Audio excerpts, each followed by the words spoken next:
समझ नहीं आ रहा अपने सैलरी इंक्रीमेंट का क्या करूं। बेटा इतना क्या सोच रहा है? अपने म्यूचुअल फंड्स के एसआईपी का टॉप अप करा ले। This is the right time. क्या? समझ में नहीं आया।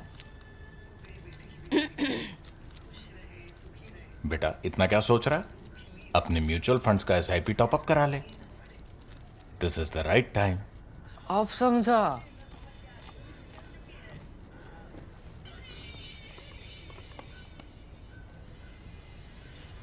Mutual fund investments are subject to market risks. Read all scheme related documents carefully. नमस्कार, द प्रिंट में आपका स्वागत है। बांग्लादेश चुनाव के नतीजों से लेकर भारतीय संसद में मचे हंगामे तक पिछले कुछ दिनों में आपके सभी सवालों पर चर्चा करने हम एक बार फिर हाजिर हैं हमारे इस साप्ताहिक शो को लेकर, जिसका नाम है शेखर से सवाल। मैं अपूर्वा मंधानी और मेरे साथ हैं हमारे editor in chief Shekhar Gupta. Apoorva, इससे पहले कि आप प्रश्न शुरू करें, मैं एक बात कहना चाहता हूँ कि the print school of journalism, ये हमने सोचा था कि हमारे पास इतने सब एडिटर्स हैं, हमारे कॉलमनिस्ट हैं, हमारे कई एक्सपर्ट्स हैं जी। तो इन सब से हम सभी सीखते रहे, ऐसे ही सीखे हैं पत्रकारिता। और पत्रकारिता जर्नलिज्म एक ऐसी स्किल है जो बहुत एरियाज में काम आती है। अगर आप डॉक्टर भी हैं तो आप अपनी कहानी, अपनी कम्युनिकेशन बेहतर कर सकते हैं, सब कम्युनिकेट करना चाहते हैं। और आप बहुत जर्नलिस्ट भी बनना चाहते हैं। और बहुत लोग ऐसे हैं जो सोचते हैं कि मैं, मान लीजिए मैं रिसर्च पेपर लिख रहा हूँ तो मुझे जर्नलिस्टिक स्किल्स चाहिए, या मैं कॉर्पोरेट हूँ, कम्युनिकेशन में मुझे स्किल्स चाहिए। नौजवानों के लिए एक ये चुनौती होती है कि मुझे अगर पत्रकार बनना है और जर्नलिज्म स्कूल में जाना है तो मैं 1 साल जाके डिप्लोमा करूं या 2 साल जाके, आमतौर पे 2 साल होता है जी। या फिर आजकल तो कॉलेजेस के अंदर 4 ईयर कोर्स हो गया है, 4 ईयर डिग्री कोर्स, 4 साल। वो सब इतने साल पढ़ना, हॉस्टल में रहना, इतनी बड़ी फीस देना, वो हमारे हिसाब से ज़रूरी नहीं है। आप ग्रेजुएट करें, किसी भी चीज़ में ग्रेजुएट करें, बेसिक नॉलेज स्किल आपकी किसी भी एरिया में होनी चाहिए, या आप किसी भी प्रोफेशन में भी हो, जैसे मैंने कहा डॉक्टर हो, इंजीनियर हो, कॉर्पोरेट हो, साइंटिस्ट हो। जर्नलिस्टिक स्किल्स आप एक शॉर्टर कैप्सूल वर्जन में सीख सकते हैं, जबकि आपको एक्सपर्ट्स, असली एक्सपर्ट्स सिखाएं। और वो हमारे पास लोग हैं, हम सब लोग ये कर भी चुके हैं, एडिटर्स भी हैं, कॉलमनिस्ट जैसे मैंने बताया, और कई कॉलमनिस्ट तो हमारे अपने डोमेन एक्सपर्ट्स हैं। तो इन सबको मिला के हमने अपना एक कैप्सूल बनाया है, जो कि वीकेंड के ऊपर हम the print school of journalism में पढ़ाई कराते हैं। सैटरडे संडे को 2.5 घंटे का एक सेशन होता है। उसमें 5 बैचेस अभी पास हो चुके हैं। वो सब बड़े खुश हैं। उनमें से कई लोग हमारे यहाँ काम कर रहे हैं, कई लोग और जगह काम कर रहे हैं। बहुत कई लोग ये कह रहे हैं कि हमको इससे फ़ायदा हुआ, जिससे हमारा कम्युनिकेशन बेहतर हुआ। तो उसका 6ठा बैच अब शुरू होने वाला है। आप देखेंगे आपके स्क्रीन के ऊपर उसकी अनाउंसमेंट है, लिंक भी है जहां आपको जाना है। अगर आप चाहते हैं कि आप पत्रकारिता सीखें, आप कुछ भी करते हो, आप पत्रकारिता को अभी अपना प्रोफेशन बनाना चाहें, पेशा बनाना चाहें, तब भी देखें। अगर आपको वो स्किल चाहिए तो आप फिर भी देखें, उसमें हम सब लोग पढ़ाते हैं। अपूर्वा भी उसमें पढ़ाती है, मैं भी उसमें पढ़ाता हूँ, और डीके सिंह हमारे, प्रवीण स्वामी, उसके अलावा स्वस्ति राव, विदिशा भट्टाचार्य, बाहर से भी बहुत एक्सपर्ट आते हैं। तो इसको आप चेक कीजिए, ये आपके लिए एक अच्छा आइडिया हो सकता है। शेखर, बांग्लादेश से ही शुरुआत करेंगे। हमें कई सारे सवाल आए इस पे। एंडल हमारे रेगुलर व्यूअर हैं, हमें कई बार सवाल भेजते हैं, पूछ रहे हैं, बांग्लादेश में ऐतिहासिक चुनाव समाप्त हो चुके हैं, कुल मिलाकर ये चुनाव इम्प्रेसिव लगे हैं, न केवल चुनाव के संचालन के तरीके से बल्कि बीएनपी के शानदार प्रदर्शन और ऐतिहासिक जीत के बाद उसके काम रुख से भी।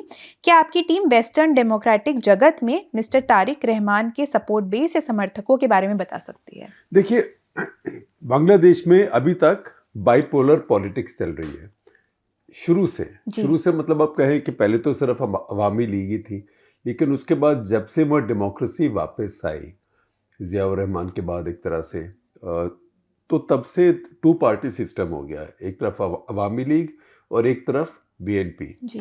दोनों के जो फाउंडर थे, दोनों की हत्या की गई।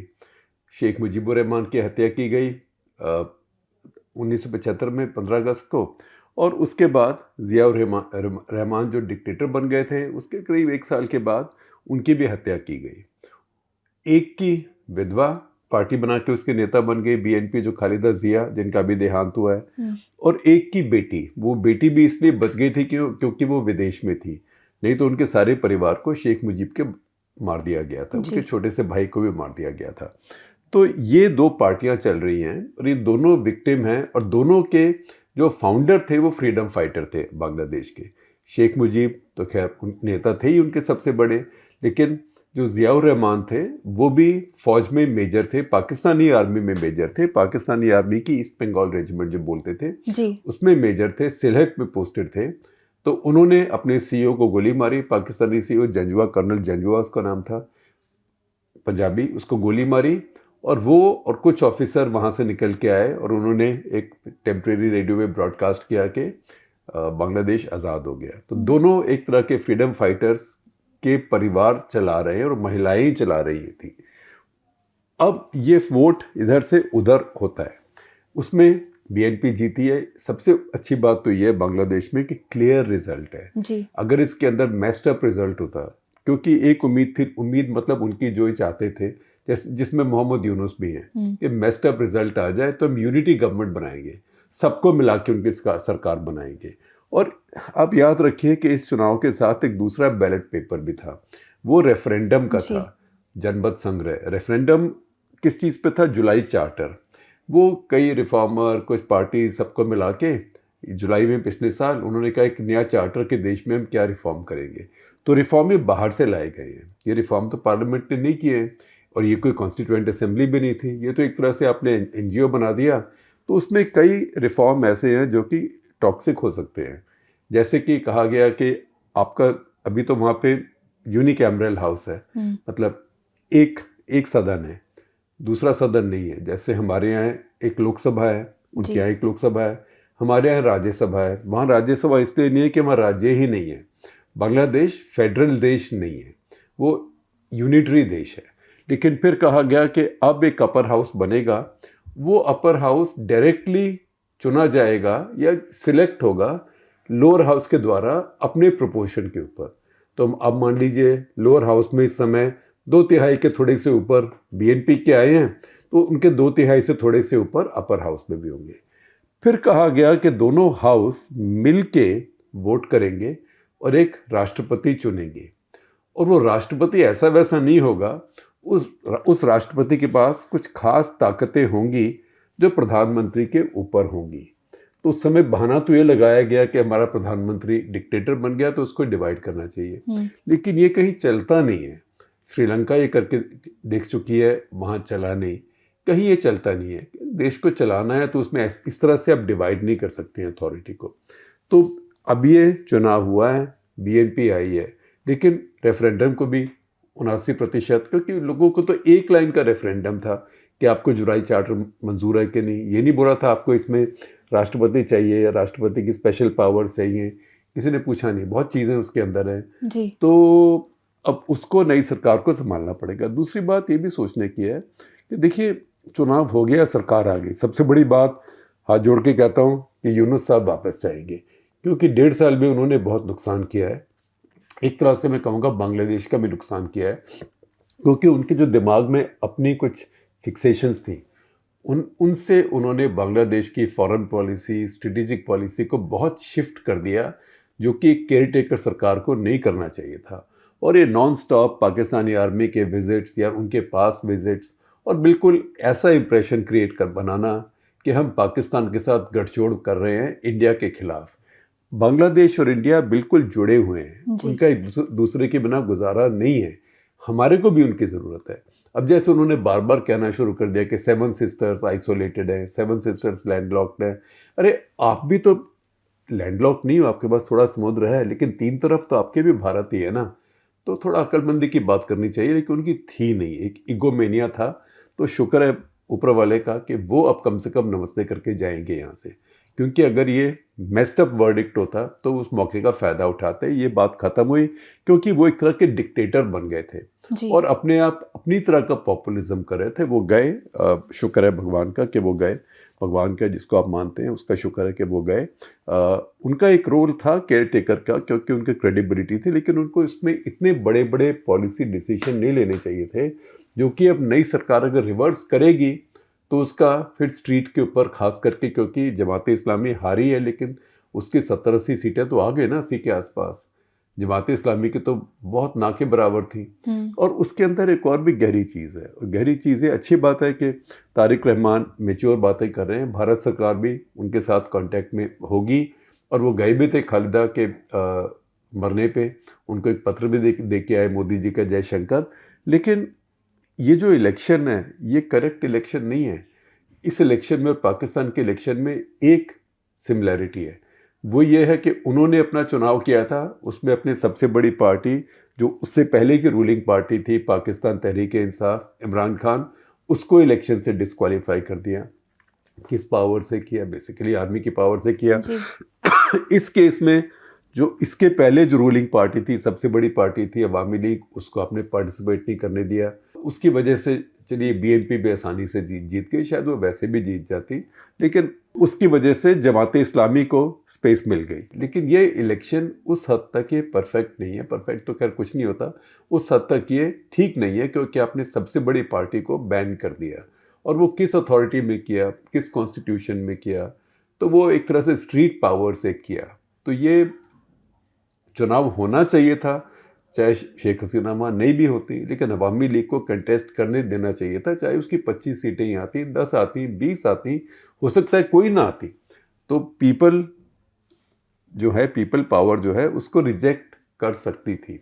वो एक बेहतर तरीका होता, और उससे ये सरकार भी ज़्यादा लेजिटिमेट होती। और सच्चाई ये है कि वो होने से जमात इस्लामी की इतनी सीटें नहीं आती। शेखर, अगला सवाल नरेंद्र आर्या का है। वो बोल रहे बांग्लादेश में तत्कालीन प्रधानमंत्री शेख हसीना के खिलाफ विद्रोह हुआ। ये विद्रोह अलेजिड ड्रैकोनियन शासन के खिलाफ था, जिसके तहत निर्दोष लोगों को जेल भेजा जा रहा था। लेकिन उनके जाने के बाद जो हुआ वे और भी बुरा था। इन महीनों में देश के अराजकता का माहौल बन रहा था, अपराधी मनमानी कर रहे थे, जनता को भारी कष्ट सहना पड़ा होगा। शेख हसीना ने इन अपराधियों को जेल में रखकर सिर्फ अपना कर्तव्य निभाया। अब मेरा सवाल ये है कि मोहम्मद यूनिस के बाद नई सरकार के सत्ता संभालने पर आप बांग्लादेश का भविष्य कैसे देखते हैं? देखिए, पहली बात तो ये कि शेख हसीना ने इन बहुत लोगों को कंट्रोल किया हुआ था, खास करके जमात इस्लामी को कंट्रोल किया हुआ था, क्योंकि जमात इस्लामी जो है वो फंडामेंटलिस्ट भी है और वो बिल्कुल प्रो पाकिस्तान भी है। और वो जो बांग्लादेश का इतिहास है कि पाकिस्तानियों ने इतनी ज़्यादती करी वगैरह वगैरह, उसको वो एक तरह से रिविजनिस्ट व्यू उसका लेती है। तो बांग्लादेशी नेशनलिज्म के साथ भी उसका क्लैश है। लेकिन साथ साथ ये भी कहना पड़ेगा कि शेख हसीना डिक्टेटोरियल भी थी, बहुत डिक्टेटोरियल टेंडेंसीज थी। उन्होंने जो पहला चुनाव अपना कराया था जिसमें चुन के आई थी, उसमें उन्होंने बीएनपी को नहीं पार्टिसिपेट करने दिया था। तो ये एक दोनों जगह हमारे पाकिस्तान में, बांग्लादेश में कहानी चलती रहती है। तो जो उन्होंने किया वही अब इन्होंने कर दिया। तो अब तो यह है कि आगे का देखना है। बांग्लादेश का देखिए, उसकी बहुत कुछ स्ट्रेंथ में है। एक उसकी है कि लोग पढ़े लिखे हैं, दूसरा वो बहुत अर्बनाइज्ड देश है, भारत से ज़्यादा अर्बनाइज्ड देश है। ढाका इतना बड़ा शहर है, आप समझिए कि करीब बांग्लादेश की 20% के आसपास आबादी ढाका और उसके चारों तरफ रहती है। तो और भी शहर है वहाँ पे, और बहुत क्राउडेड भी देश है। पढ़े लिखे लोग हैं। बांग्लादेश में एक अच्छी इलीट भी है और अच्छी मिडिल क्लास भी है। बांग्लादेश की मिडिल क्लास पाकिस्तान की मिडिल क्लास से बड़ी है और बेहतर है और ज़्यादा पढ़ी लिखी है। अभी तक बांग्लादेश इतना इस्लामाइज भी नहीं हुआ है जितना कि काफ़ी एरियाज़ में पाकिस्तान हो गया है, क्योंकि पाकिस्तान में लिटरेसी रेट्स वगैरह भी काफ़ी पुअर हैं। और बांग्लादेश में बड़ी बड़ी फैक्ट्रीज़ हैं, ख़ास करके गारमेंट्स की। तो बांग्लादेश में अगर शांति रहे, स्टेबिलिटी रहे, और अगर भारत के साथ, ये सबसे बड़ी बात है, भारत के साथ अपने रिश्ते वो सुधार ले, कम से कम स्टेबल कर ले, तो फिर बांग्लादेश का भविष्य काफ़ी उज्जवल है। क्योंकि बांग्लादेश में आबादी भी नहीं बढ़ रही है, उन्होंने आबादी भी अपनी कंट्रोल कर ली है। शिखर, भारत बांग्लादेश रिश्तों पर ही अगला सवाल है। अनिल जेमिनाई पहले तो बोल रहे मैं द प्रिंट का बहुत बड़ा फ़ैन हूँ और आपके काम से बहुत प्रभावित हूँ, इसे जारी रखें। बोल रहे सवाल ये है, इस चुनाव में अवामी लीग के शामिल न होने के कारण भारत बांग्लादेश संबंधों और उसके भविष्य को आप किस नज़रिए से देखते हैं? देखिए, भारत इसमें बिल्कुल नई शुरुआत कर रहा है और ऑलरेडी कर चुका है। चुनाव के नतीजे आते ही हमारे प्रधानमंत्री नरेंद्र मोदी जी ने एकदम बधाई दी तारिक रहमान को और कहा हम आपके साथ काम करना चाहेंगे। और वैसे भी बिहाइंड द सीन्स दोनों साइड्स के कॉन्टैक्ट्स बहुत हैं। एक एंटी इंडियन फीलिंग बहुत बढ़ा दी गई थी वो जेन ज़ी प्रोटेस्ट के टाइम में। वो समय लगेगा उसको धीरे धीरे उसको काबू में आने के लिए। और देखिए, जिन लोगों ने प्रोटेस्ट किया था उन्होंने फिर पार्टी बनाई अपनी, उस पार्टी ने जमाते इस्लामी के साथ में संगठन कर लिया, फिर भी सिर्फ 2 सीटें आई।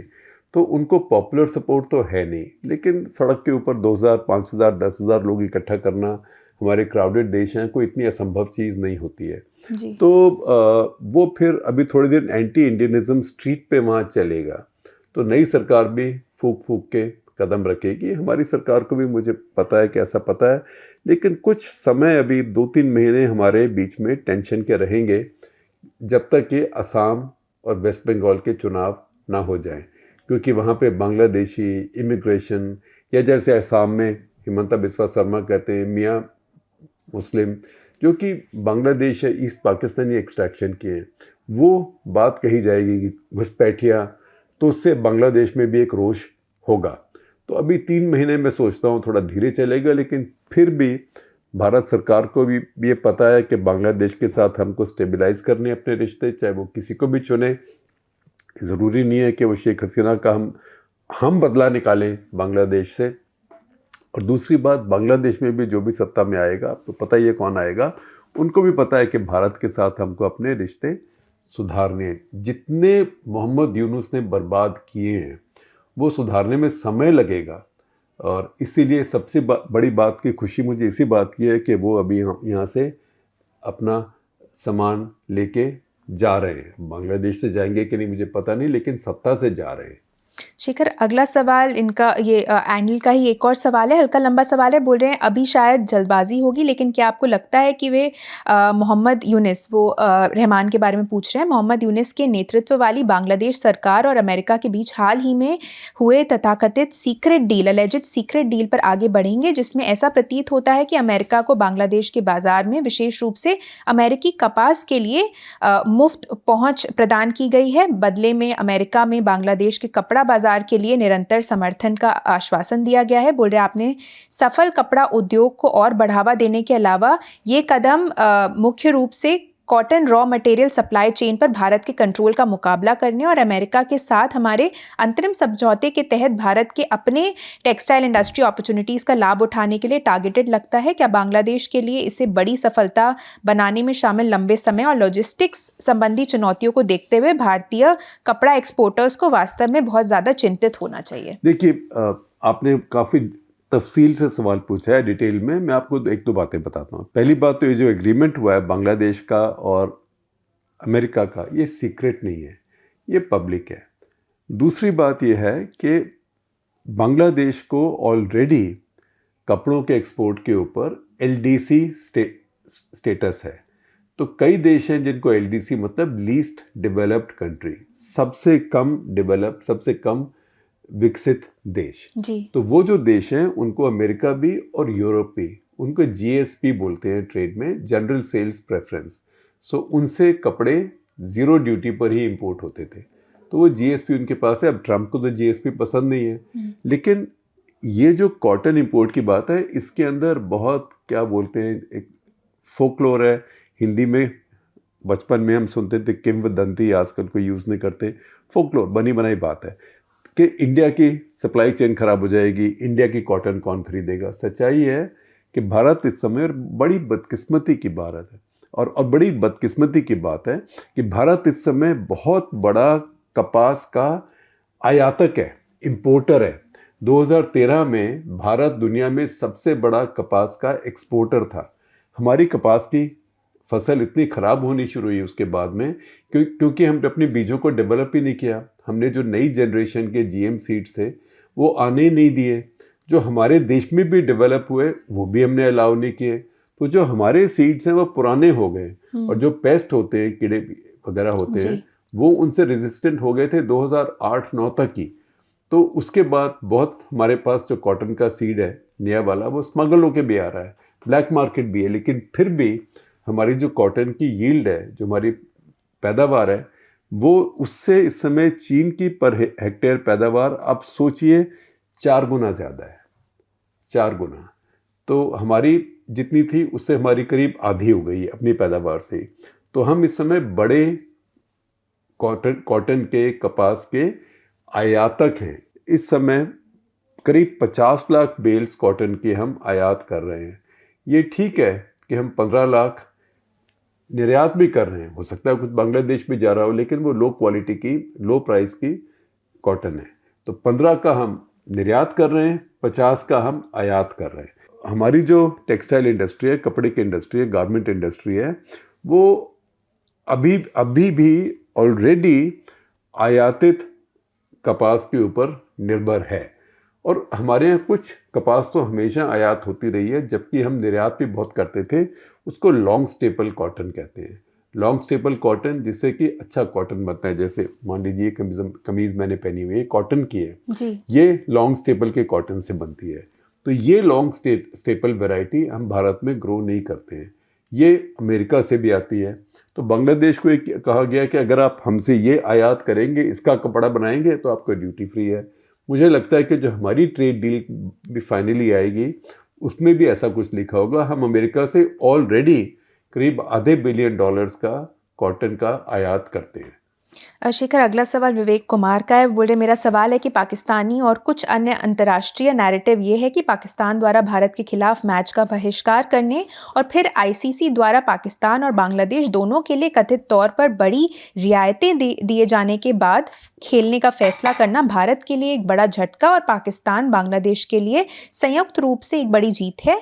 आप इस पर अपनी राय या विचार साझा करें। देखिए, अब इसमें हुआ क्या है, पाकिस्तान को तो कोई फेवर मिला नहीं है आईसीसी से, उनको कोई पैसा नहीं मिला, उनको कोई बायलैटरल सीरीज इंडिया से नहीं मिली। आईसीसी ने कहा बायलैटरल तो दो देशों की आपस की बात है, हमारा उसमें क्या लेना देना है।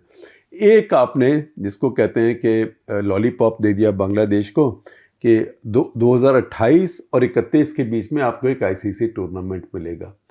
तो तब तक तो शायद बांग्लादेश को वैसे मिल जाता। बांग्लादेश तो बहुत दिनों से आईसीसी का मेंबर है और सबको पता है कि हमारे यहाँ उपमहाद्वीप में क्राउड्स आते हैं स्टेडियम के अंदर, तो बांग्लादेश को मिल जाता। और वो भी सिर्फ अपने आप कर पाएगा या बांग्लादेश इंडिया करेंगे, बांग्लादेश श्रीलंका करेंगे, इतनी वेन्यूज़ हैं कि नहीं वहाँ पे। तो ये सारी बातें आगे की है, ये सिर्फ कहने की बात है, इसमें कुछ नहीं मिला बांग्लादेश को। इसमें हुआ यह है कि पाकिस्तान ने उकसा के बांग्लादेश को उनको फंसा दिया, क्योंकि वो इस वर्ल्ड कप से तो बाहर हो गए ना, और जो इस वर्ल्ड कप के पैसे उनको मिलने थे अब उनको नहीं मिलेंगे, उसके लिए तो कोई कॉम्पेंसेशन नहीं है। तो ये पाकिस्तान ने बांग्लादेश को एक्सप्लॉइट किया, जिसको अंग्रेजी में हम कहते हैं Pakistan through Bangladesh under the bus, अपनी पॉलिटिक्स के लिए। पाकिस्तान को भी इससे ज़ीरो मिला है, बल्कि एक गीदड़ बबकी थी कि हम नहीं खेलेंगे। कैसे नहीं खेलेंगे, आ गए ना खेलने के लिए। मैं तो उस समय ही कह रहा था कि बेकार की बात है, खेलेंगे ही। अब हम वही हैं। शेखर, अगला सवाल संचित सुमन का है। बोल रहे मैंने हाल ही में पूर्व प्रधानमंत्री और क्रिकेट कप्तान इमरान खान के बारे में कुछ चिंताजनक खबरें पढ़ी हैं, जिनमें कहा गया है कि उनकी आंखों की रोशनी लगभग पूरी तरह चली गई है और उन्हें इनह्यूमन परिस्थितियों में हिरासत में रखा गया है। चूँकि इस बारे में हमें बहुत सारी गलत जानकारी फैली हुई है, तो आप बताएं कि क्या इसमें कुछ भी सच है? पाकिस्तान ने अतीत में अपने निर्वाचित नेताओं के साथ अच्छा व्यवहार नहीं किया है, क्या इस इतिहास को रिपीट होते हुए देख रहे हैं? देखिए, पहली बात तो है कि मैं भी ये देख रहा हूँ, सोशल मीडिया पे ज़्यादा देख रहा हूँ, उनके आंख की सारी रोशनी की बात नहीं हो रही, एक आंख की रोशनी की बात हो रही है। मैंने क्या था कि कोई एक आंख से रहे तो, लेकिन इसमें भी कोई कंफर्मेशन नहीं है। सोशल मीडिया पे बहुत ज़्यादा है और सबसे ज़्यादा हमारे जो इंडिया की टीवी चैनल्स हैं उन पे है। अभी टीवी चैनल्स को आप ध्यान से ज़रा देखिएगा, मतलब थोड़ा सा स्केप्टिसिज्म के साथ, क्योंकि ऑप सिंदूर के टाइम हमारी टीवी चैनल्स ने इतनी मशहूरी कराई है भारतीय मीडिया की कि अभी तक शर्म आ रही है। तो भी पता नहीं क्या हो रहा है इसके अंदर, इसको देखना पड़ेगा कि क्या हो रहा है। पाकिस्तान में देखिए, अपने राजनेताओं को वो परेशान तो करते हैं। कोई पाकिस्तान का राजनेता ऐसा नहीं है जो लंबे समय जेल में नहीं रह के आया। बेनज़ीर भुट्टो भी रही, जुल्फ़िकार अली भुट्टो भी रहे, उनकी तो फांसी हो गई। नवाज शरीफ भी रहे, उनको देश निकाला हो गया। मुशर्रफ की कन्विक्शन हो गई, वो भी देशद्रोह के लिए, और उसमें उनको डेथ सेंटेंस भी हुआ, जो कि उनको नहीं किया गया, क्योंकि आर्मी ने उनको बाहर जाने दिया ट्रीटमेंट के बहाने से कि अपना इलाज करा लें। वो नहीं चाहते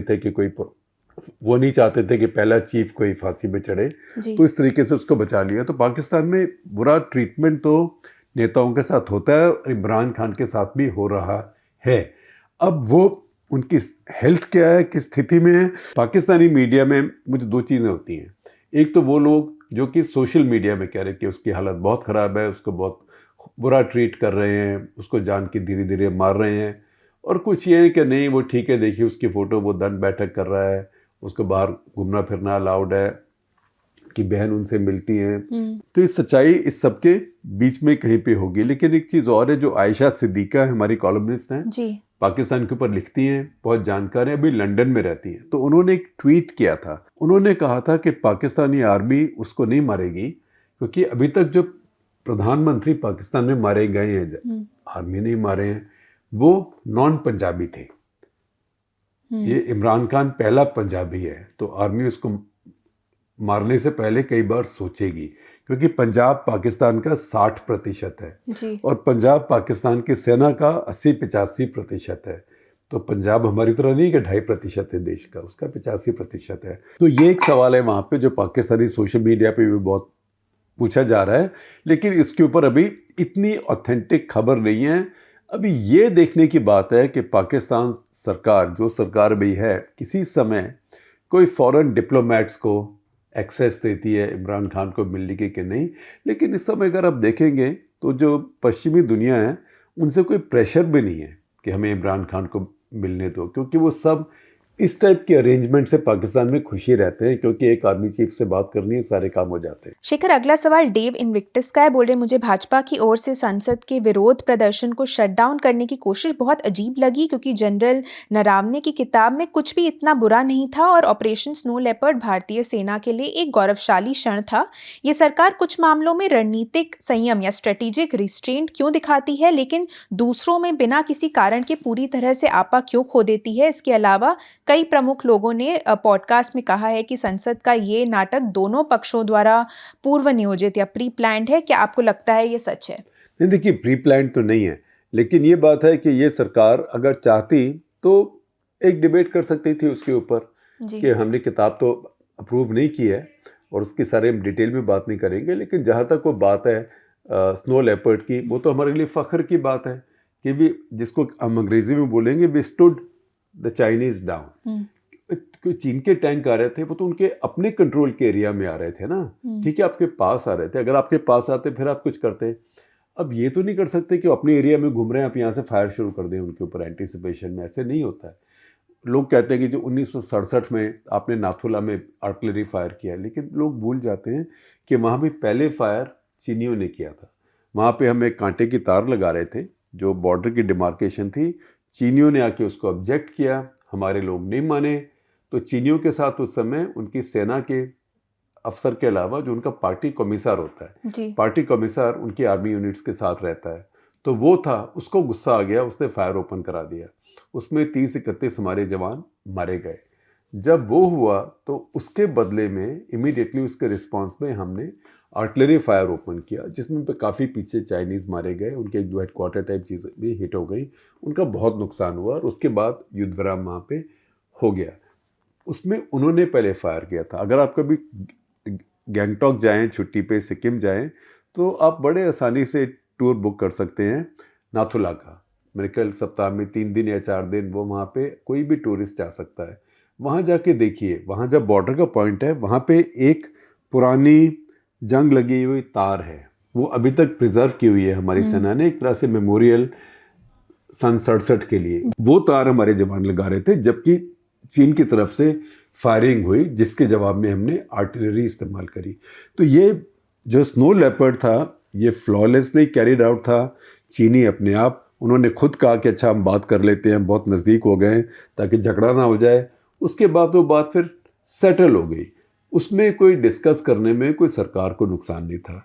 और जहाँ तक अगर आप देखें अपोजिशन की बात, राहुल गांधी को मौका था, लीडर ऑफ अपोजिशन है, अपनी स्पीच देते, उसके अंदर ये भी मेंशन कर देते, लेकिन वैसे खड़े हुए उस दिन कि जैसे कि कोई बहुत बड़ी रेवलेशन मिल गई हो। ठीक है, उनकी राजनीति है, उनको भी अधिकार है उसका। लेकिन देखिए, ये एक कहा जाता है हर डेमोक्रेसी में कि पार्लियामेंट चलाने की जिम्मेवारी पहली सरकार की होती है, लेकिन इस सरकार को लगता है कि इतना ज़्यादा इंटरेस्ट नहीं है, पार्लियामेंट चले ना चले। वो सोचते हैं अगर नहीं चली तो क्या हुआ, लोग नहीं है, हम फटाफट अपने बिल पास कर लेंगे। तो ये एक अच्छी टेंडेंसी नहीं है, लेकिन टेंडेंसी ये एक यथार्थ है। शेखर, अगला सवाल अर्जुन मलिक का है। बोल रहे इस सप्ताह विपक्ष ने लोकसभा स्पीकर ओम बिरला के खिलाफ अविश्वास प्रस्ताव पेश किया, जिसके जवाब में भाजपा सांसद निशिकांत दुबे ने विपक्ष के नेता राहुल गांधी को संसद से निष्कासित करने का प्रस्ताव रखा। कई लोग कह रहे हैं कि राजनीति इतनी ध्रुवीकृत कभी नहीं हुई, लेकिन क्या ये सचमुच सच है या हम अतीत को बढ़ा चढ़ा के पेश कर रहे हैं या रोमांटिसाइज कर रहे हैं? देखिए, राजनीति तो हमेशा ध्रुवीकृत रही है, लेकिन इस तरह की बिटरनेस कम रही है। अब देखिए कि इमरजेंसी के बाद, इमरजेंसी में सारे अपोजिशन के नेता अरेस्ट कर लिए गए थे। फिर जब इमरजेंसी ख़त्म हुई तो फिर इतनी बिटरनेस नहीं थी।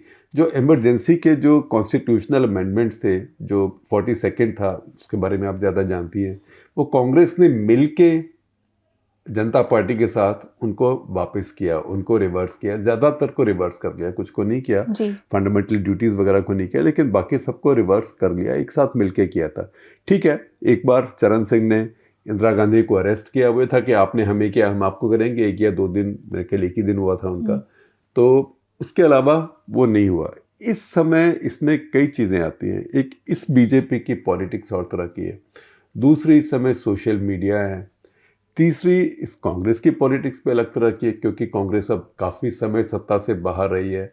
तो इस समय जो ध्रुवीकरण है ये बहुत ज़्यादा शार्पन हो गया है। अब उसमें ये करना कि हम बिना बात, छोटी छोटी बात के ऊपर MPs को एक्सपेल कर देंगे 8 दिन के लिए, 6 दिन के लिए सस्पेंड कर देंगे या एक्सपेल कर देंगे, जैसे महुआ मोइत्रा को अचानक एक्सपेल कर दिया 7 दिन के अंदर अंदर, फिर आगे वो चुन के। तो ये जो पावर्स हैं ये इसलिए रोज़ रोज़ इस्तेमाल करने के लिए नहीं होती हैं। अब मुझे लगता नहीं कि राहुल गांधी को कोई एक्सपेल करने वाला है, लेकिन अगर करेंगे तो ये बहुत इमेच्योर बात होगी। चलिए, इसी बात पे हमारा आज का एपिसोड यही खत्म होता है। आशा करती हूँ आपको एपिसोड पसंद आया होगा। हमसे जुड़ने के लिए आप सभी का बहुत बहुत धन्यवाद।